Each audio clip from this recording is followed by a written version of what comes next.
الحمد لله نحمده ونستعينه ونستغفره ونعوذ بالله من شرور أنفسنا ومن سيئات أعمالنا. من يهده الله فلا مضل له ومن يضلله فلا هادي له، ونشهد أن لا إله إلا الله ونشهد أن محمدا عبده ورسوله. أما بعد، قال الله تبارك وتعالى في القرآن المجيد والفرقان الحميد: فأعوذ بالله من الشيطان الرجيم. بسم الله الرحمن الرحيم. ويل للمطففين الذين إذا اكتالوا على الناس يستوفون وإذا كالوهم أو وزنوهم يخسرون. ألا يظن أولئك أنهم مبعوثون ليوم عظيم يوم يقوم الناس لرب العالمين. وقال الله تبارك وتعالى في الموضع الآخر: إن الله يأمر أن تؤدوا الأمانات إلى أهلها وإذا حكمتم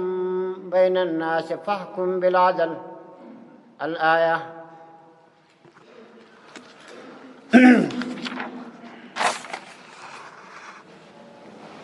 وعن ابن مسعود رضي الله عنه قال: قال رسول الله صلى الله عليه وسلم: القتل في سبيل الله يكفر ذنوب كلها إلا الأمانة، أو كما قال رسول الله صلى الله عليه وسلم. وعن ابن عباس رضي الله عنهما قال: ما ظهر الغلول في قوم إلا ألقى الله في قلوبهم رعب، ولا فشى الزنا في قوم إلا كثر فيهم الموت، وما نقص قوم المكيال والميزار إلا نقص الله عنهم الرزق، ولا حكم قوم بغير حق إلا فشى فيهم الدم، أو كما قال رسول الله صلى الله عليه وآله وسلم. ما ګران و شریف ورون کوم آیتونه چې ما ستاسې مخکې تلاوت کړو، دا آیتونه اول آیتونه چې مې در تلاوت کړو دا له یوه تر شپږمه پورې د سورة مطففین آیتونه، او دوم وارې چې مې کوم آیت درته تلاوت کړی هغه آیات چې و هغه د سورة نساء 58 آیات. شریفانو، خدای تعالی جل جلاله دا دنیا پیدا کړې ده. په دا دنیا کې په هر وخت کې په هر ټیم کې د مځکې مخ ته انبیا را لېږلي دي، رسولان یې را لېږلي دي. د دا مځکې د نظم د برابرولو دپاره یې قانون الهي اسماني را لېږلی دی په هر ټیم کې په هر وخت کې، او په هغه کې دا ویلي چې دا حلال دی دا حرام دی، او د انسان زندگی هم تر دغه قانون الهي پورې لري. که انسانانو د خدای تعالی جل جلاله د قانون مطابق زندگی کوله نو خدای تعالی جل جلاله به دا خلک کامیاب لري، او که دا قانون مطابق زندگی نه کوله د خلکو به زندگی خراب وي. نن سه موږ تاسو په کومه دنیا کې اوسېږو، په کوم ټیم کې اوسېږو چې موږ د محمد رسول الله صلی الله علیه وسلم امتیان یو، زموږ دپاره قانون الهي قرآن ده. او که موږ تاسې په دې قرآن باندې عمل وکړو، په حدیثو د پیغمبر علیه الصلاة والسلام باندې عمل وکړو، موږ په دنیا کې کامیاب وو، په آخرت کامیاب. او مهم چیز چې دلته حقوق دوه قسمه دي، یو حقوق الله دي، یو حقوق العباد دي. په قرآن کریم کې یا خدای تعالی د حقوق الله بیان کړی ده، لکه لمونځ کوئ، روزه نیسئ، زکات ورکوئ، یا حقوق العباد چې د بندګانو حقوق دي. د بندگانو حقوق د خدای تعالی جل جلاله تر حقوقو ډېر زورور دي او ډېر غالبه دي او ډېر زبردست دي. دغه وجه ده چې خدای تعالی جل جلاله وایي شهید ته تر هره ګناه ورتېرېږي، مګر ما سوا له پوره تر پور خدای تعالی جل جلاله شهید ته نه ورتېرېږي. او په کتاب کې مسله ده، که یو سړی راولاړ سي، یوه روزه یې قضا کړي او دی مړ سي، او یو چارک غنم پر باندې او دی مړ سي، نو که چیرې بیا وروسته له هغه د یو چارک غنم درلودو کتاب وایي دا به څه پکوي؟ دا به څه پکوي؟ نو که چیرې بیا وروسته له هغه د یو چارک غنم درلودو کتاب وایي دا به څه پکوي؟ نو که چیرې بیا وروسته له هغه د یو چارک غنم درلودو کتاب وایي دا به څه پکوي؟ وای دا به دا روزه کې ورکوي چې د ورځې فدیه به ورکوي لري یو چارق غنم او که به دا سړی راولاړېږي دا یو چارق غنم پر باندې د پورولي دا پورولي ته به ورکوي یا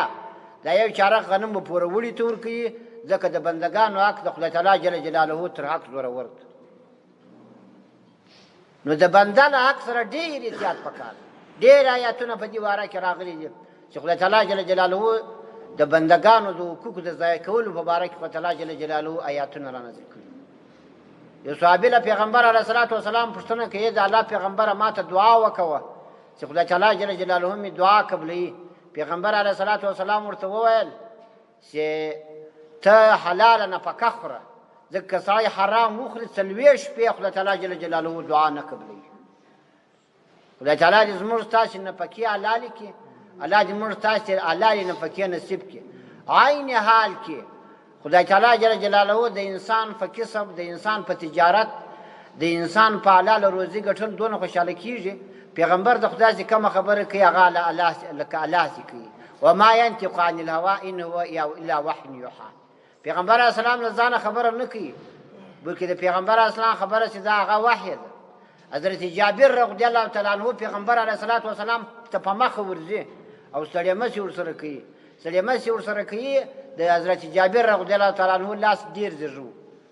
نو پیغمبر علیه الصلاة والسلام ورته دا لاس دې ولې دونه زر دي ډول دا خو زه د اسانو ته نالونه لګوم حیواناتو نالونه لګوم ما اوسپنې مې پخوا پر پښو لګولې اوس بیا هم لګوي خو نو اوس اسان موږ نه دي لیدلي اوښان مو نه دي لیدلي خو دغه شیانو زه خلاص نو دا حیواناتو ته زه پر پښو باندې نالونه ورلګوم نو په دغه مې دا لاسونه زر سوي دي پیغمبر علیه السلام لاس راک پیغمبر علیه السلام ته لاس ورکړو پیغمبر علیه السلام پر لاس باندې مچ نو پیغمبر علیه السلام هغه لاس چې په هغه باندې کسب سوی ده په هغه باندې کار سوی ده هغه زیر سوی ده هغه د حلال نفقې دپاره استعمال سوی ده نو هغه لاس پیغمبر علیه الصلاة والسلام مچ کړی ده حلال نفقه عینیال کې دونه غټ ثواب لري پیغمبر علیه الصلاة والسلام صحابه کرام پر لارې باندې روان دي یو سړی په مخه ورځي چې هغه ډېر سرتمین انسان ده هغه ډېر کواردار انسان ده هغه ډېر زورور انسان دی ورته ویل چې مطلب دا ده چې دی ویل دغه سړي کاشکې جهاد کولی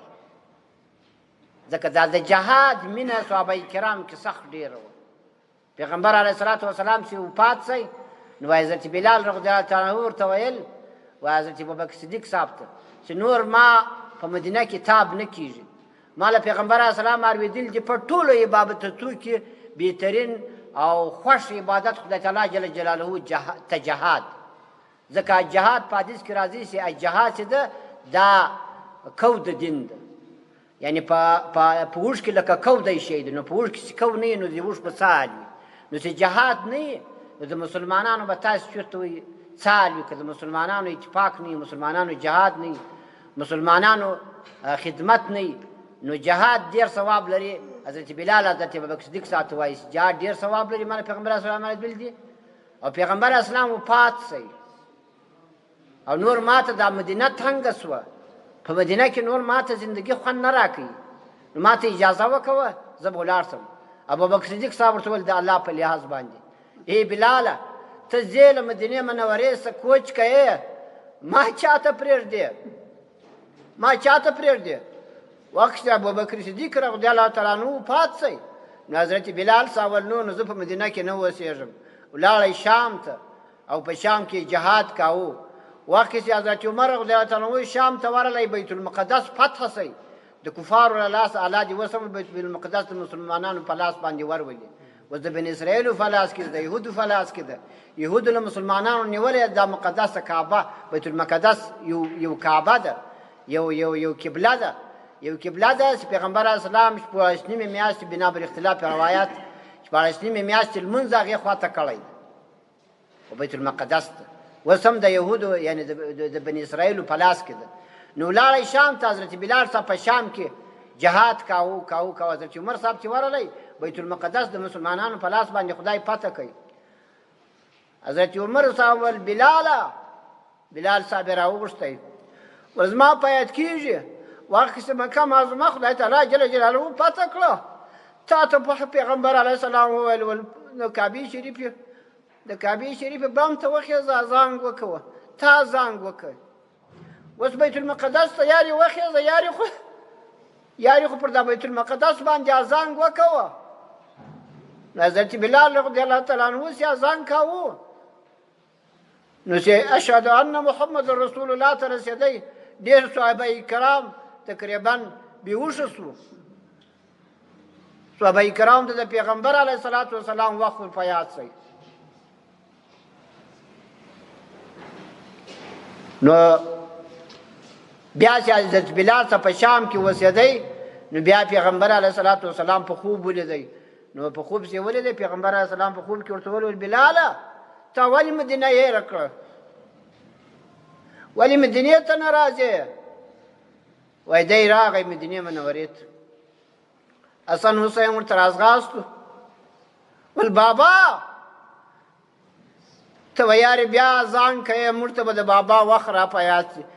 حضرت حسن صاحب حسین صاحب ته جواب نه سای ورکولی او اذان کې شروع کوي په مدینه منوره کې داسې زړه وه خلکو ته د محمد رسول الله وخت ور په یادېدی چې حضرت بلال به اذان کاوه ما ګران وای شریف ورونو تر جهاده پورې خبره شوه چې جهاد ډېر عظیم نعمت ده ډېر عظیم عبادت ده خدای تعالی د ټول اسلامي ملکونه د مسلمانانو په لاس باندې پاتې کړي کفار د خدای تعالی جل جلاله له ټول اسلامي ملکو څخه وباسي نو بیا وروسته له هغه څه نو دا صحابي په مخه ورغی صحابه کرام ته جهاد ډېر محبوب و ځوان په مخه ورغلی ول ته جهاد کوې ول نبي علیه السلام چې ول کش کې جهاد کولی پیغمبر علیه السلام ورته وویل ول ته څه شی کوې دا صحابي ته وویل ول ته څه شی کوې ده ول زه د اولاد نفقه حاصلوم نفقه یې برابروم نو پیغمبر علیه الصلاة والسلام ورته وویل چې دا هم په جهاد کې د خپل اولاد نفقه برابروي د اولاد نفقه برابرول دا هم جهاد ده په ښه نیت باندې سهار بازار ته تلل شا کار کول روزانه کول حتی کتاب وایي دی کار کول چې یو څه ملامتیا پکښې وي چې خلک وایي دا کار ولې کوي داسې یو څه سړی بد په ښکارېږي هغه کار کول دا عبادت ده طلب الرزق الحلال عبادت فریضة بعد فریضة پیغمبر علیه السلام وایي طلب د رزق حلال چې ده دا فرض ده وروسته له فرضو څخه دغه سړي دپاره نفلونه جایز نه دي چې هغه راولاړېږي مور یې وژي پلار یې وژي اولاد یې وژي ښځه یې وژي دی په نفلو باندې ولاړ یا دی ذکر کوي وایي زه په مسجد کې ناست یم زه به ذکر کوم نو بس بالا ما چې خدای تعالی را رسوي کتاب وایي د هغه دپاره مزدوري فرض ده دی به مزدوري کوي نو په عین حال کې دا نفقه حلاله حاصلول دونه غټه ګټه لري خو د دې تر څنګ یې څه ذمهوارۍ موجودې دي زما ورونو مسلمانان ته یې څه ذمهوارۍ شته چې دوی به دا خرڅېدل و دا اخیستل و دا تلل و دا پیمانه کول و دا ګچل و دا په څه طریقه به یې کوي الله تعالی په قرآن کریم کې سورة مطففین کې چې ما مخکې ستی مخکې ووایو دغه آیات هلته را نازل شي مورد یې خاص حکم عام ده نبي علیه السلام چې مدینې منورې ته ورغی هلته یو سړی و ابو جهینه نومېدی د ده دوې پیمانې وې په غټه پیمانه به له خلکو شی راوړ په وړه پیمانه به ورکاوه نو دغه آیات را نازل شي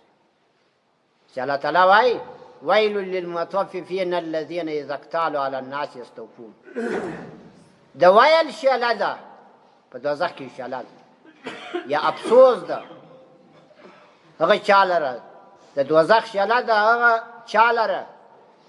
چې هغه خلک چې هغه د ځان دپاره زیات شی راوړي او بل ته کم ورکوي چې هغه اذا اکتالوا علی الناس یستوفون چې له خلکو څخه شی راوړي پرایه راوړي او اذا کالوهم او وزنوهم چې خلکو ته شی ور پیمانه کوي یا خلکو څه شی په تله باندې خلکو ته شی ور تلي نو یخسرون توانې ورکوي کمې ورکوي استغفر الله استغفر داسې بسته بسته امتونه په دې باره کې خدای تعالی جل جلاله غر کړي دي چې هغو به په وزن و په تله کې کمی کاوه الله تعالی قرآن کریم کې بل ځای کې فرمایي واقیم الوزن بالقسط ولا تخسروا الميزان. تاسې تله په عدل سره کوئ او تاسې په میزان و تله کې کمبود مه راولئ، تاسې کمبود مه پکې کوئ. ما ګرانو او شریف ورونو، غل خو موږ دا سړی بولو چې دا پر ډامبر باندې ولاړ دی ټوپک یې په لاس کې دا غل بولو. دا هم غلا ده چې سړی را ولاړېږي په تله کې کمبود کوي او تله کمه ورکوي، یا په ګزه باندې یو څوک را ولاړېږي ډېر وخت هم پکښې غږېدلي په دې کې چې هغه را ولاړېږي په ګزه کې کمبود کوي، یا په ګزه کې دی چل جوړوي چې هغه زموږ په عرف کې زموږ په ښار کې متر ده، دی را ولاړېږي په ګز باندې شی ورکوي، وروره په ګزه مې درکوي. ګز خو داسې وایي دا متر راشي، دا ارغنداو سړی دی چوپان ده یا پلانکي ځای ده راغلی دی، وروره په ګزه مې در وګچي. دا ناروا ده، دا حرام ده، دا ګناه ده، دا تر دغه آیات را لاندې ده. په هر ښار کې خپل ګز، په هر ښار کې خپله پیمانه، په هر ښار کې خپل وزن معتبر ده. په دې کې سخت ډېر احتیاط ضرور ده زما ورونو. یو ترازودار و په کتاب کې کیسه کړې ده، وایي یو ترازودار و خلکو ته به شیان ورتلل، خو ډېر پوه سړی او ډېر له حرام هم لرې سړی و. چې زکندن حال یې راغی ول غرونه غرونه غرونه دوه غرونه بیا سختي باندې راغلی یو حال کې دی سم سئ، بیا یې چا پوښتنه ځینې وکول ول غرونه تا څه شی ویل؟ غر تا څه شی وایي؟ ده ویل ول زما پر ژبه باندې بس ما کلمه ویله، دی به کلمه ورشو به د کلمه نه سای ویله ول شیین دغه د تلې شیین پر ژبه راغی او ژبه به مې بنده سوه. زما ګرانو او شریف ورونو، نو په دې کې ډېر احتیاط پکار ده، سړی به ایسي په دې کې تاوان ونه کوي. الله تعالی جل جلاله پر مخ پسې فرمایي د دې خلکو په باره کې چې هغه په تله کې کمبود کوي، په پیمانه کې کمبود کوي، په ګزه کې کمبود کوي، نور خیانت کوي. پیغمبر علیه الصلاة والسلام وایي ومن غل فلیس منا، هر چا چې خیانت وکړي هغه زموږ له امته څخه نه ده. او پیغمبر علیه الصلاة والسلام په یو ځای کې فرمایي چې د منافق خاصیه پیغمبر علیه السلام بیانولې، چې د منافق یوه خاصه د منافق دا ده چې امانت ورته کښېږدي هغه خیانت کوي په امانت. دا امانت. ان الله یأمر، اعوذ بالله من الشیطان الرجیم، ان الله یأمر ان تؤدي الامانات الى اهلها. الله تعالی جل جلاله د دې امر کوي ستاسې امانتونه و خپل اهل ته ورکوئ، امانت و خپل اهل ته رسوئ. دا امانت چې سړی درته وایي مطلب دا شی راوتله ته ترازودار یې، یا سړی درته ووایي چې مطلب دا شی راوتله ته دوکاندار یې، او سړی په خیانت پکښې وکړي. الیاذ بالله، استغفر الله. زما په یو ځای په یو کلي کې ملایي وه، نو په هغه کلي کې بیا دا د لرګو تراز دغه ډېر و، لرګي خرڅوي دا خلک ډېر و. دې ته به ما ویل مال خلکو د الله په لحاظ سره په دې کې ډېر احتیاط کوي. داستی په کاڼو باندې یو الله آل لري، یو الله جل جلاله مال په دې باندې آل لري، داستی په ډبرو باندې. له ابراهیم رحمه الله یو بزرګ تېر سوی، له هغه چا پوښتنه وکوله په عین حال کې دونه ثواب لري چې سړی وزن پر ځای کې، تله پر ځای کې، ګز پر ځای کې دونه ثواب لري. نو له هغه چا پوښتنه وکوله ول دغه سړي ثواب ډېر دی چې هغه د ورځې روزې نیسي او نفلونه کوي، د شپې صلات تهجد کوي او ذکرونه کوي، په مسجد کې ناست وي. که دغه سړي ثواب ډېر دی چې هغه تجارت کوي د اولاد روزي حاصل کوي. ده ول دا سوال چې تا وکړی دا د پوښتنې سوال نه، دا تر لمر معلومه ده چې هغه سړی چې هغه د اولاد نه پک حاصلوي او هغه شب و روز د خدای تعالی له امتحان سره مخامخ کېږي، له تلې سره هر دم د ده دا په وس پره دي چې په هر من کې یو پاو کم کې، یا یو پاو بره کمه کې، یا یو پاو بل میټ کم کې، یا په ګزه کې کمبود وکړي، یا په پیمانه کې کمبود وکړي، لیکن دی دا کار نه کوي. التاجر الصدوق مع النبیین والصدیقین، رښتیاګوی دکاندار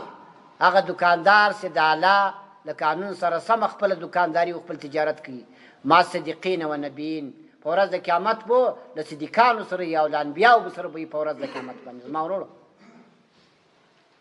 نو ابراهیم رحمه الله ورته وایي دغه دکاندار هر دم د خدای تعالی د شیطان له دوکو سره مخامخ کېږي، د شیطان په زړه کې وسوسه یو شی ورچي، دی په هغه کې کامیابه کېږي. نو هغه سړی چې پر نفلو باندې ولاړ ده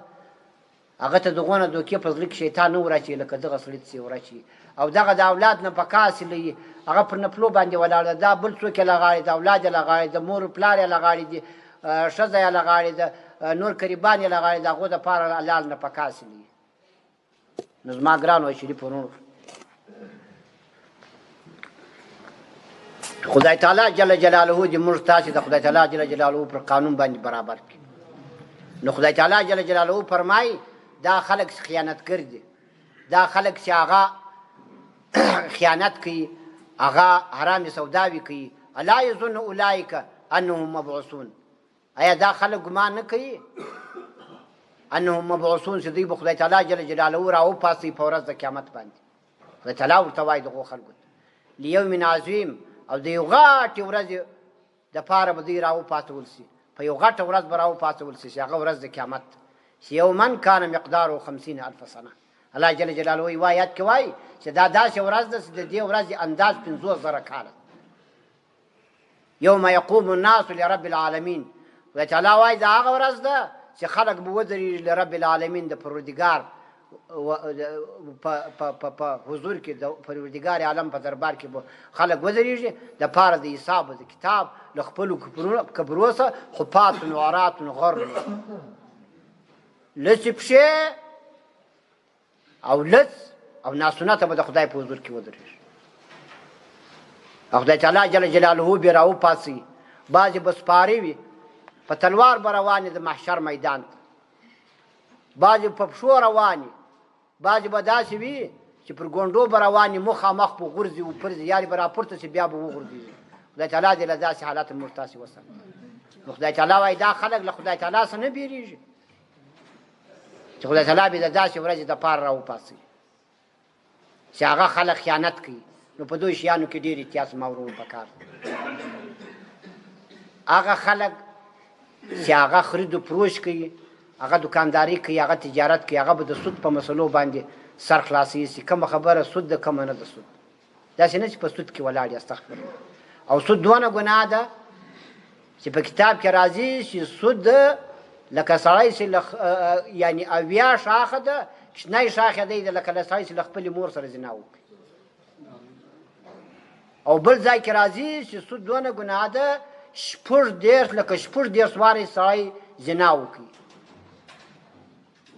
نو تاسو چېرته ووایي وایي اویا شاخه د کوچنی شاخه دی لکه سړی چې له مور سره زنا وکړي او د سودګر په باره کې آیاتونه راځي چې خدای تعالی وایي په ورځ د قیامت به دی له قبره داسې راپورته کېږي لکه پیریانو سې نیولی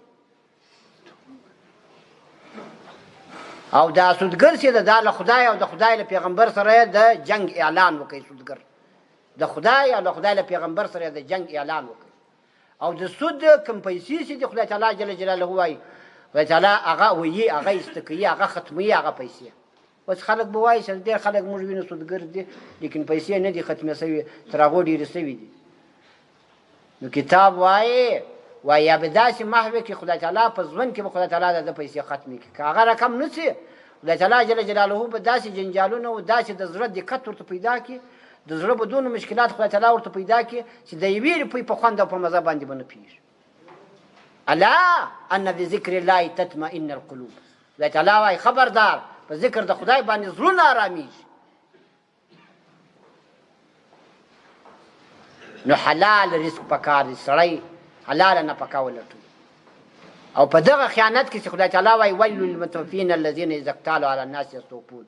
کتاب وایي په دې کې هر هغه خیانت چې هغه مشتري نه غواړي هغه خیانت پکې داخل لکه یو څوک راولاړېږي یو چا ته جامه ورکړي هغه تنګه وي دی وایي دا ارته جامه ده هغه ته بیا دغه یې پرته وي یو څوک راولاړېږي دوا اخلي تر وخت تېره دوا ورکړي دا په دغه کې داخل یو څوک راولاړېږي د مږه په غوښو پسې ګرځي دی د میږې غوښې ورکړي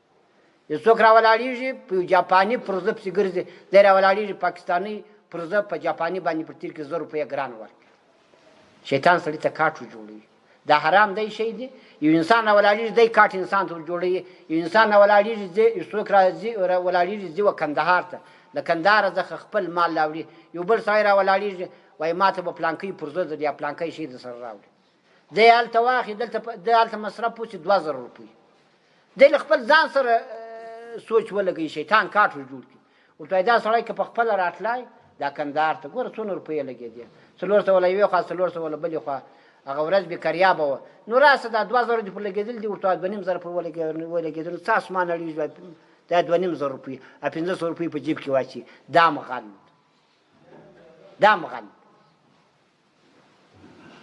نو دغه ټول شیان تر دغه شیان ورالاندې او خدای تعالی هغه شیان لکه ما درته وویل د سود شیان خدای تعالی جل جلاله داسې محو کوي که څوک سود کوي علیاذ بالله بعضې خلک استغفر الله یو په دا روپو کې سم سود کوي استغفر الله دا معنا سم سود دا معنا سم 15000 افغانۍ ورکړي بیا هغه 2000 افغانۍ وکړي استغفر الله په کتاب کې اکثره نقل کړې ده وایي یو ښځه وه بیا به تله بازار ته به شیدې وړې په اردو کتاب کې اکثره نقل بازار ته به شیدې وړې او پر لارې یوه دغه وه یوه بیله وه پر دا بیله به کښېناسته هغه دیګ ته دغه ور واچولې شي اوبه ور واچولې دوکاندار به ورته وایي چې ما ته به صاف شیدې راوړې دی ویل صاف شیدې چې وار به صاف شیدې یو څاڅکی اوبه مې نه دي ور یو ورځ دوکاندار زما له مخه وایي چاته وایي په دغه موږ ته نه ده راغلی یو رخت یې شوی په دغه موږ ته نه ده راغلی بیا ما ورته وویل ده ویل په دغه خو موږ ته نه تر دغه ځان راغلی ما دغه هم خیانت ده ته په دغه موږ ته نه ده راغلی دغه دې ویله ورته جوړ کړه نو هغه اوبه بې ور واچولې بیا به ښځه ولاړه شیدې به خرڅ کړي بله ورځ د هلته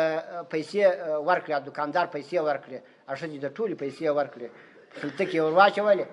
او بیا وروسته له هغه سره راوړې بیا پر بیله باندې له هغې خوا کښېناسته دمه یې کوله یا اوبه څښلې یو دغه راکښته سئ ځنګل و یو دغه راکښته سئ یو بېزوګی راکښته سئ او دا تیله یې واخته دا خلطه یې واخته ویې خېزوله هغسې یې وخېزوله وایي یوه پیسه به یې ودې ته ورغورځوله بله به په بیله کې غورځوله ول دې ورته زړل ول ټولې پیسې ما ته راوغورځوه ده ورته وویل ول روت یې کیوں ہے دود کا دود پانی کا پانی ول زاړې ولې د شیدو دا د شیدو د اوبو دا د اوبو نو داسې خدای تعالی جل جلاله محو کوي دغه پیسې د سود خدای تعالی جل جلاله داسې له بینه وړي د هغو خلکو په زړونو کې بیا قرار نه وي موجود د هغو په زړونو کې خوشحالي نه وي موجوده دغه خوشحالي چې دغه غریبان خلک یو ګوله ډوډۍ پیدا کړي ماښام یو ګوله ډوډۍ یوسي هغه سودګر سودخواره خلک چې دي هغو خلکو ته په میاشت هم هغه خوشحالي خدای تعالی جل جلاله نه یې نصیب کړي نو زما ګرانو او شریفو وروڼو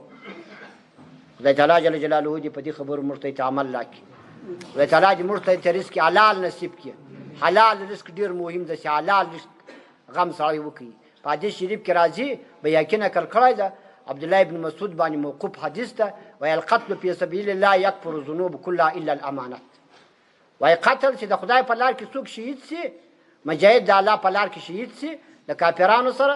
نو خدای تعالی جل جلاله یې ټول ګناهونه معافوي له امانته ماتې ورته امانت خدای تعالی جل جلاله نه ورتېرېږي او قال يؤتى بالعبد يوم القيامة وإن قتل في سبيل الله فيقال